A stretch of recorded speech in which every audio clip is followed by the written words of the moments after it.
या कार्यक्रमाचे प्रायोजक आहेत दफ्तरी ॲग्रो प्रायव्हेट लिमिटेड, सर्वोत्तम बीज, सहप्रायोजक New Holland tractors, Ashwin Motors Nagpur आणि कृषी क्रांती केंद्र, कृषी साहित्याची विशालतम मालिका. वाडा शिवार सार वडिलांची पुण्याई, किती वर्णू गुण तुझे मन मोहरून जाई. तुझ्या अपार कष्टानं बहरते सारी बुई. एका दिवसाच्या पूजेने होऊ कसे उतराई. नमस्कार, मी संपदा आणि मी अभिराज. आपल्या सगळ्यांचं सहर्ष स्वागत करते दफ्तरी ॲग्रो प्रस्तुत बैल पोळा. सहप्रायोजक New Holland tractors, Ashwin Motors आणि कृषी क्रांती केंद्र.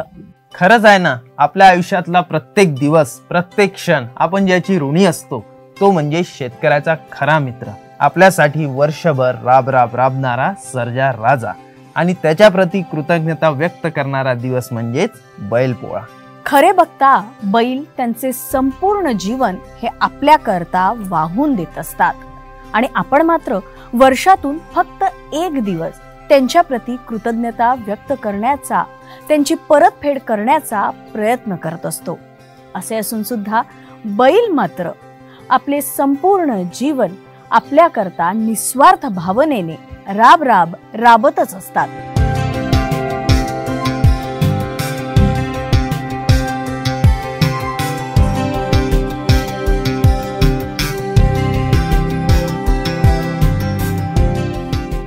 पण काय रे, तुला माहितीये की पारंपरिक पद्धतीने पोळा कसा साजरा केला जातो? माहिती म्हणजे ऐकलं खूप आहे, पण मी शहरात राहिल्यामुळे मला माझ्या घरच्यांना सगळे सण थोडा शहरी पद्धतीने साजरा करण्याची सवय झाली आहे. हरकत नाही रे. आज आता आपण गावात आलेलो आहोत, तेव्हा आपण पारंपरिक पद्धतीने पोळा साजरा करूनच जाऊया. म्हणजे काय तर तुला पोळा सणाचा आनंदही लुटता येईल आणि त्याचबरोबर बैलांचं आपल्या आयुष्यात असलेलं जे महत्व आहे ते सुद्धा समजून घेता येईल. अगदी बरोबर. रणरणता उन्हाळा संपला की रिमझिम पावसाची सुरुवात होते आणि त्यासोबतच सुरुवात होते सणांची. सणांची तर सुरुवात होतेच, पण प्रत्येक सणाचं आपलंच एक वैशिष्ट्य असतं आणि हा सण साजरा करण्याची पारंपरिक पद्धत सुद्धा असते.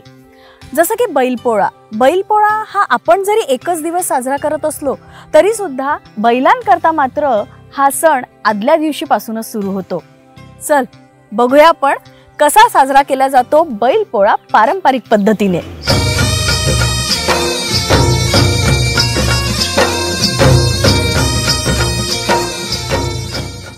पोळा म्हणजे पिठुरी अमावस्या. हा दिवस आपण बैलपोळा म्हणून साजरा करत असतो. या दिवशी बैलांचा मान असतो आणि त्याचबरोबर मान असतो त्यांचा सांभाळ करणाऱ्या गडी माणसांचा. चला तर मग लागूया पोळ्याच्या तयारीला. नमस्कार काका. उद्या पोळा आहे. आज नेमकं आपण काय तयारी करू, थोडंसं मला सांगा. आज खानमर्दनीचा दिवस असल्या कारणाने हे आपले मित्र आहे, शेतीत काम करणारे, याचे खान शेकणं म्हणलं म्हणजे एवढंच की खान शेकणं म्हणजे नेमकं काय, आपण काय करतो? त्यांच्या खांद्याला हळद लावणे, त्यांच्या खांद्याला कच्चं तूप लावणे, त्याची मसाट करणे आणि त्यांना शेक देणे, म्हणजे त्याचं जे आहे ते दुःख हरण होणार.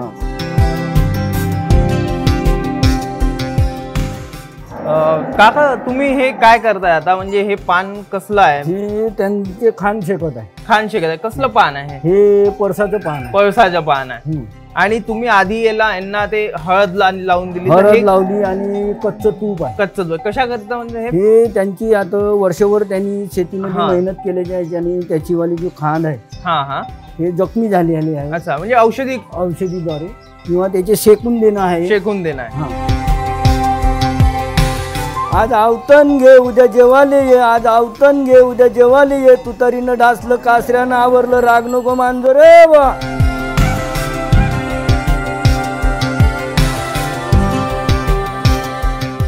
पोळा म्हणजे बैलाचा आरामाचा दिवस, त्यांचा मानाचा दिवस.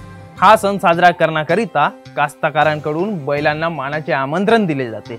आज आवतन घ्या उद्या जेवायला या असे म्हणत सर्जा राजा आणि त्याच्या प्रेमाने सांभाळ करणाऱ्या गडी माणसाला खोळ भरून मानाचे आमंत्रण दिले जाते.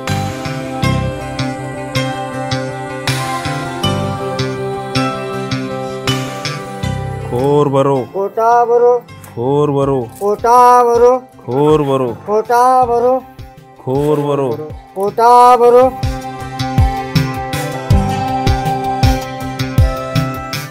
पोळ्याच्या आदल्या दिवशी सगळी पुरुष मंडळी उपास ठेवून बैलांची खांदेशेकणी करतात आणि त्यांना आमंत्रण देत असतात. यावेळी घरातील महिला सुद्धा आपल्या बैलांकरता उपास ठेवतात. उपास ठेवून ह्या बैलांची खांदेशेकणी करणं म्हणजेच आपली परंपरा आपल्याला शिकवत असते की कायम मातीशी संलग्न राहून आपल्याकरता कुणीही काहीही करत असलं तरी त्याकरता आपण कृतज्ञ राहायला हवं. आणि हेच शिकवत असताना घरातील अन्नपूर्णा सुद्धा उपास ठेवते आणि या अन्नदात्याचे पांग फेडण्याचा एक छोटासा प्रयत्न करत असते. आणि त्याचबरोबर पोळ्याच्या दिवशी ह्या उत्सव मूर्तींकरता काय पक्वान्न करायचे याची तयारी ती घरोघरी सुरू असते. आणि मग उजाडतो दिवस पोळ्याचा. पोळ्याच्या दिवशी सकाळी सकाळीच बैलांना स्वच्छ अंघोळ घालून सुरेख रंगरंगोटी करून नक्षीदार झूल पांघरून त्यांना तयार केलं जातं. जणू काही नवरदेवच खरे. बरोबर आहे ना. परिस्थिती कितीही कठीण हो, सगळे जग थांबून जाव, पण मात्र ही ढवळ्या पवळ्यांची जोडी अविरत वाबत राहते. आणि मग त्यांच्याकरता आपण त्यांच्या कृतज्ञतेत निदान एक दिवस तर घालवूच शकतो आणि त्यांना त्यांचा मान देऊन कृतज्ञता आपली त्यांच्या प्रती व्यक्त करूच शकतो.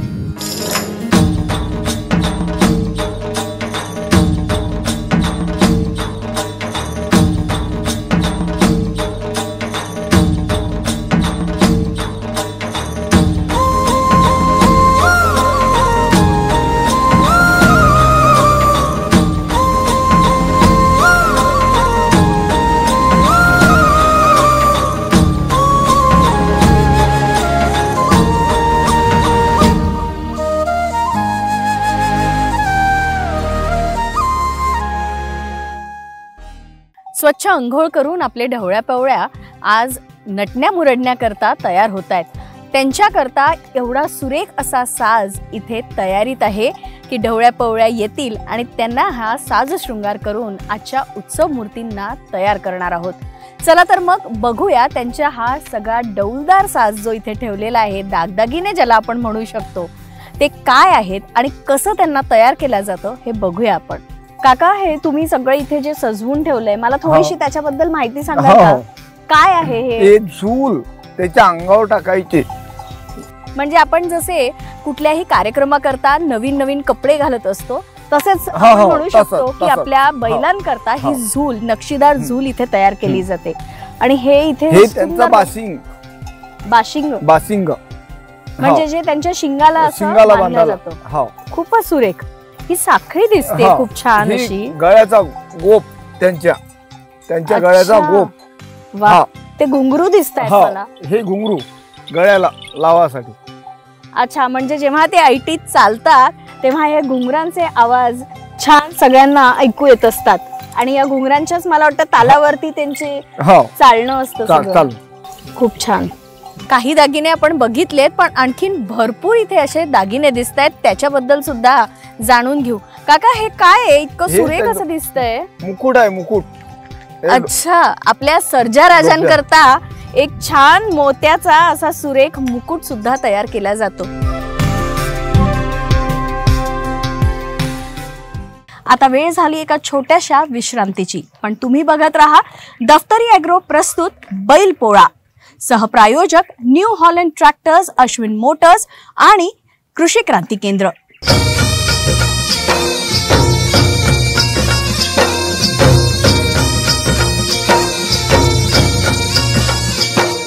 साऱ्यांच्या उदरनिर्वाहाची ज्याच्यावर असते जबाबदारी, राबतो दिवस रात्र, तो नसताना एकही सुट्टी, अशा शेतकऱ्याच्या पाठीराख्याला वंदन करण्याची हीच ती सुवर्ण घटी. दफ्तरी ॲग्रो परिवाराकडून सर्व शेतकरी बांधवांना बैलपोळ्याच्या आणि तान्हा पोळ्याच्या हार्दिक शुभेच्छा. न्यू हॉलंड ॲग्रिकल्चर ॲडव्हान्स टेक्नॉलॉजीचे भारतातील पहिले इनलाइन हाय स्पीड ट्रॅक्टरची दमदार रेंज, खरेदीवर जबरदस्त ऑफर, स्पेअर पार्ट्स, वॉशिंग आणि सर्व्हिसिंगची अतिउत्तम सोय, जुने ट्रॅक्टर एक्सचेंज सुविधा. आजच संपर्क करा. अश्विन मोटर्स, HB टाउन चौक, सूर्यनगर, नागपूर.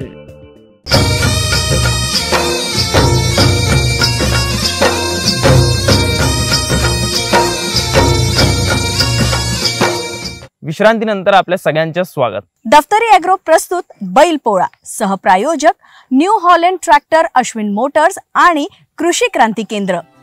काही दागिने आपण बघितलेत, पण आणखीन भरपूर इथे असे दागिने दिसत आहेत, त्याच्याबद्दल सुद्धा जाणून घेऊ. काका, हे काय आहे? इतकं सुरेख असं दिसतंय. मुकुट आहे, मुकुट. अच्छा, आपल्या सर्जा राजांकरता एक छान मोत्याचा असा सुरेख मुकुट सुद्धा तयार केला जातो. प्रत्येक वेळेला हा मोत्याचाच असतो असं काही नाही ना? नाही, वेगळा वेगळा जसा आपल्याला आवडेल तसा. आणि हे बाशिंग. बाशिंग हे पण परत शिंगांना लावायला आणि असं. जसे वेगवेगळे दागिने आपण गळ्यात, वेगवेगळ्या प्रकारच्या माळा, तसेच आपल्या बैलांकरता वेगवेगळ्या प्रकारचे बाशिंग इथे तयार केलेले दिसत आहेत. आणि हे सुद्धा खूप छान दिसत आहेत. हे घुंगरू पायाला बांधायचे, त्यांच्या पायासाठी. म्हणजे जेव्हा बैल चालतात तेव्हा त्या घुंगरांच्या तालावर आपल्याला कळत असतं की आपला बैल इथे जवळपास इथे आलेला आहे. आणि हे सुद्धा छान दिसतंय, रंगीत एकदम. हे काय आहे? मठाठी म्हणते. आणि हे कुठे लावायचं असतं? हे कपाराला खाली, कपाळाला खाली. म्हणजे त्यांच्या डोळ्यावरनं असं साईडला हे दोन्ही असे येतील, आजूबाजूला असे. वा, खूप सुरेख असे सगळे. हे तुम्ही सगळे स्वतः तयार करत असता का? आणि हे दोर त्यांना पकडासाठी. अच्छा, म्हणजे मजबूतच हवंय, कारण त्यांची जी शक्ती आहे त्यानुसार तो दोर पुरलाही पाहिजे त्यांना आपल्याला कंट्रोल करण्याकरता. खूपच छान.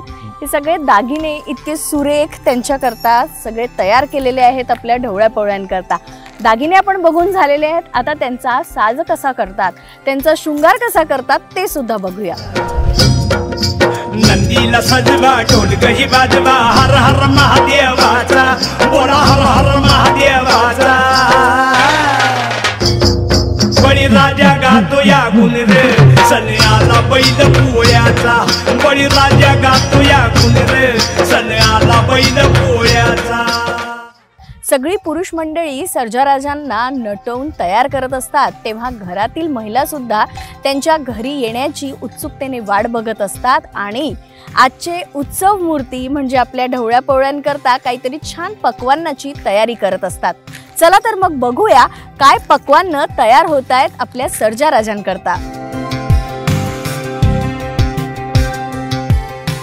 आपले ढवळ्या पवळ्या आता पोळा फुटल्यावर घरी येणारच असतील, तेव्हा त्यांच्या स्वागताकरता इथे पक्वान्नांची तयारी सुरू आहे. तर चला बघूया काय पक्वान्न त्यांच्याकरता खास आज पोळ्याच्या निमित्ताने तयार केले जात आहेत. ताई, तुम्ही आता इथे कसली तयारी करताय ही सगळी? आज स्पेशली इथे पुरणाच्या पोळीचा नैवेद्य ठेवला जातो, तर आम्ही आज पुरणाच्या पोळीची तयारी करत आहोत. आणि पुरणाच्या पोळीबरोबर इतर काय आणखी नैवेद्यात असतं? इतर जे जे आपण वर्षभरामध्ये शेतामध्ये पिकवतो बैलांच्या आधारावर, त्या सगळ्या वस्तूचा इथे नैवेद्य ठेवला जातो. आणि त्यात स्पेशल असते पोथीच्या पानाची वडी, त्याची भाजी. त्याच प्रकारे 5-6 प्रकारच्या भाज्या बनल्या जातात, ज्या ज्या मार्केटमध्ये अवेलेबल असतात त्या त्या भाज्या तिथे नैवेद्यामध्ये ठेवल्या जातात. आणि सगळ्यात महत्त्वाचं म्हणजे पुरणाच्या पोळी आणि वडे भजे हे सगळ्या प्रकारचे पक्वान त्यात ठेवले जाते. अरे वा, म्हणजे आपण जे काही उत्पन्न आपल्या शेतीत करत असतो त्या सगळ्याचा नैवेद्य आपल्या सर्जा राजा करता आज तयार केला जातो. आणि विशेष म्हणजे गोडधोड पुरणपोळी सुद्धा. तुम्ही आम्हाला दाखवाल कशी करता तुम्ही पुरणपोळी? ते नक्कीच. ही पुरणपोळी तुम्ही अशी हातावर थापूनच करत असता? हा, यात कणकीचा प्रकार फार कमी असतो आणि फक्त पुरणाचा फ्लेवर जास्त असतो चावताना, ज्यात कणिक म्हणजे खूप कमी प्रमाणात लागते. म्हणजे अगदी शुद्ध अशी पुरणपोळी आपण म्हणू शकतो की संपूर्ण जी चव असते ती फक्त पुरणाची असते, यात कणकेचा काहीच प्रकार मिक्स नसतो. वा, म्हणजे सर्जा राजा अगदी खुश होतील असा हा पदार्थ इथे तयार केला जातोय. आणि स्पेशल साजूक तुपात ही पुरणाची पोळी बनवली जाते. आजच्या दिवसासाठी तरी बैलांसाठी स्पेशल तुपामध्येच बनवली. खरंच आहे, कारण दर सणाला आपण खूप गोडधोड वेगवेगळे पदार्थ करत असतो, पण वर्षभर आपले अन्नदाता ज्यांना आपण म्हणू शकतो असे आपले बैल मात्र फक्त वर्षातनं एकदाच त्यांचा हा आपण कृतज्ञता व्यक्त करण्याचा दिवस असं म्हणू शकतो.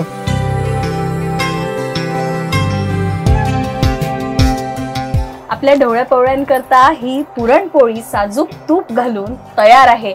आता फक्त सगळ्यांना वाट आहे ती सर्जा राजा घरी येण्याची. दिवस सरता सरता सगळे कास्तकार आपल्या बैलांना नटून थटून गावाच्या वेशीवर पोळा साजरा करायला निघतात. चला मॅडम.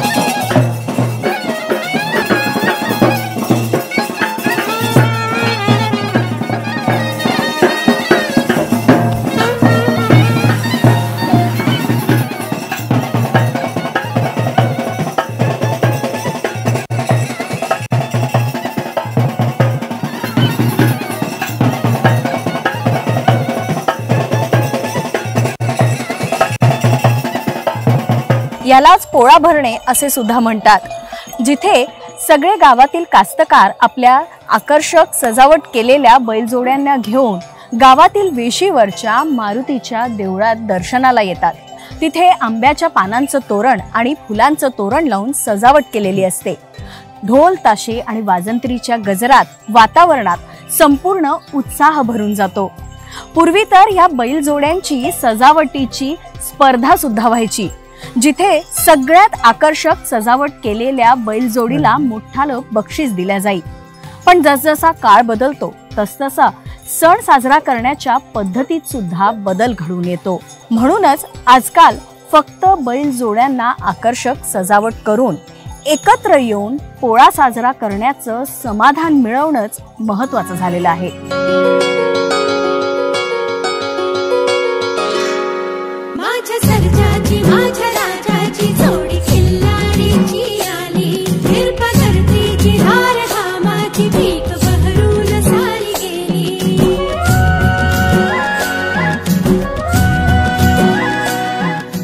सगळ्या बैलजोड्यांना एका रांगेत उभे करून गावाचे सरपंच त्यांना ओवाळतात.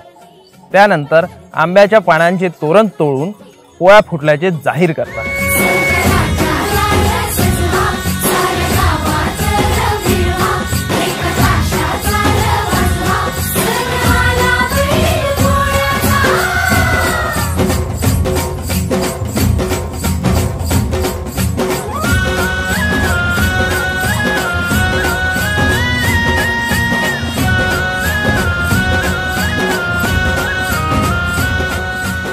पोळा फुटल्यावर ढोल ताशांच्या गजरात सर्जा राजा घरी येतात. तेव्हा घरची मंडळी आतुरतेने त्यांची वाट बघत असते आणि घरी पोचल्यावर त्यांचे पाय धुवून ओवाळणी करून त्यांचं स्वागत केलं जातं. आणि हा मान असतो घरच्या गृहलक्ष्मीचा. ओवाळणी झाल्यावर मग पुरणपोळीचा नैवेद्य बैलांसमोर ठेवला जातो आणि सर्जा राजाला असेल घरात ते सगळं धान्य समोर ठेवून त्यांचं स्वागत केलं जातं, त्यांचा मान राखला जातो.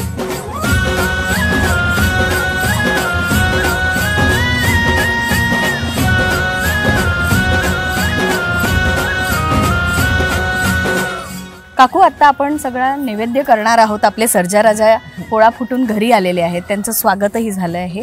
तर मला थोडंसं नैवेद्याविषयी सांगाल का? इथे इतके सुंदर पदार्थ सगळे दिसत आहेत, तर काय खास नैवेद्य आज पोळ्या करता असतो? आज कित्येक वर्षापासून आमच्याकडे शेती होती, शेती आहे. याशिवाय तर आम्ही आजपर्यंत पुरणपोळी आणि वडे असा प्रसाद द्यायचा. आणि भात, वरण भात जे काय असतं तर ते सर्व नैवेद्य अशा प्रकारे हा चविष्ट नैवेद्य आता आपल्या सर्जा राजांकरता आपण साजरा करतो आम्ही.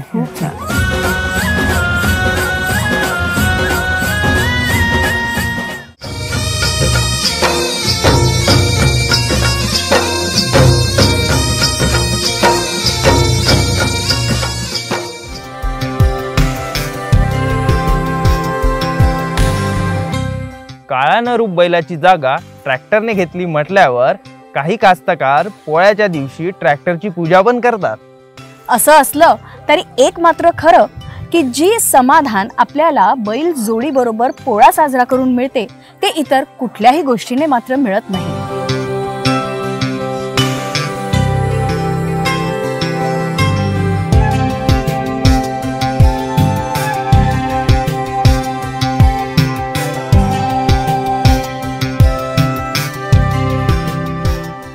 बघितलं, महाराष्ट्रात असा साजरा केला जातो पारंपरिक पद्धतीने पोळा. एकंदरीतच काय तर पद्धती जरी वेगवेगळ्या असल्या तरी भावना एकच. आपले सर्जा राजा किंवा ढवळ्या पवळ्या नाव काहीही द्या, पण आपल्या मनुष्य जातीच्या उदरनिर्वाह करता संपूर्ण आयुष्य झोकून देणारे हे बैल किंवा सर्जा राजा त्यांच्या प्रती कृतज्ञता व्यक्त करणं आणि त्यांचे कधीही न फेडता येणारे पांग त्याचा मान राखणे. म्हणजेच काय, आपली संस्कृती जतन करणे, त्या प्रत्येकांचे उपकार मानणे ज्यांनी आपल्याकरिता काही ना काही कुठे ना कुठे केले असेल, मग ते मूक प्राणीही का नसो. पोळ्याचा हा सण कृतज्ञ ज्याचे प्रत्येक जण. नमस्कार.